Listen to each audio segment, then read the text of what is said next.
I decided to tread into these words without a mounted destination. I thought I could write something without a central spine, coherently ensuring stanza after stanza logically adds up so you could have a story to pull off these lines.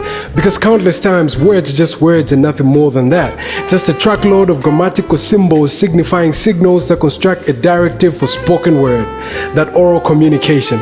So how about I lead you on spellbound with this tongue magic, your ears stitched hard to every word as if these lips were uttering something life-altering when in actuality I was just kind of saying stuff.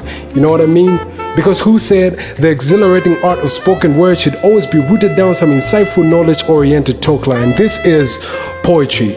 I could just say stuff in sentences intricately piled up into some chunk of phrases, filled up with so much complexity that the extremity to which your mind can stretch to accommodate and make sense of such is quite frankly practically an impossibility.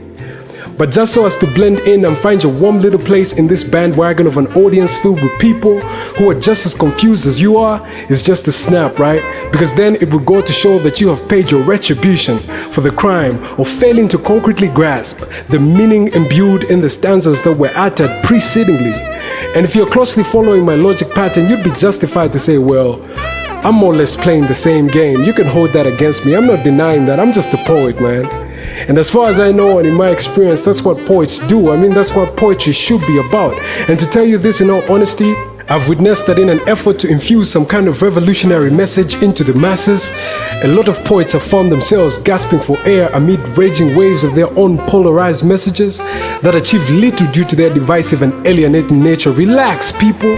For once, let's just dress down our ideological stances and hang them in our closets and just sit the hell down and write about flowers. Not race, not culture, not tribe, not religion, gender, rape, feminism, toxic relationships, or depression. We're always talking about these things, and rightly so, because they shouldn't be trivialized.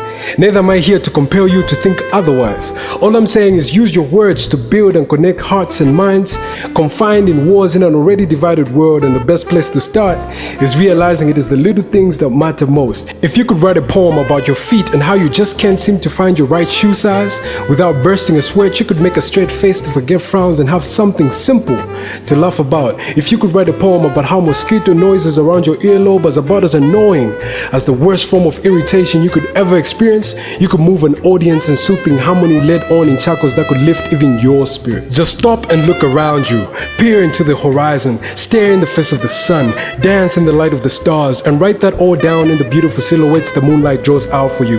Enough of the boring, needless revolutions, the politics, the social cultural drama wars, the presupposed discriminatory hierarchies, but in this moment, just this moment, it's not that long, recite a poem that knows ordinary and simplicity by name, because simplicity is the only deepest form of complexity. And I'm sorry, but whether you like it or not, that's absolutely true.